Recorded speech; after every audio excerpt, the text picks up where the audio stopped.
عارفة لو جبت لتر من اللبن الحليب، نزلتيه في حلة على النار ونزلتي عليه 3 معالق كبار من الكاكاو الخام، نزلنا عليه 4 معالق من السكر، والسكر اختياري زي ما انت عاوزة، وقلبتيه على البارد وبعدين ولعتي النار عليه ونزلتي عليه حبة بسكوت من بسكوت العيد او البيتي فور اللي موجود عندك، حبة متكسرين، حبة لونهم معجبكيش ناشفين، اي حاجة نزليهم في الحلة وابتدي قلبي فيهم وخلي النار بتاعتك نار وسط.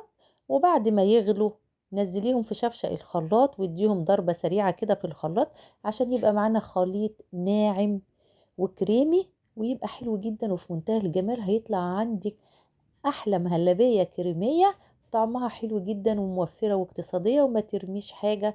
وطبعا البسكوت والبيتي فور بيبقى مليان زبدة وفيه سكر وفيه لبن وفيه كل حاجة، ويبقى طعمه حلو قوي. وزيني بأي حاجة من فوق لو موجود، لو مش موجود مش مشكلة. وما تنسيش بقى لو عجبك الفيديو ما تنسيش لايك وشير، وما تنسيش تحطيه في التلاجة يسقع شوية. وبألف هنا وشفا، وما ترميش أي حاجة من حاجة العيد لو مش عاجباكي.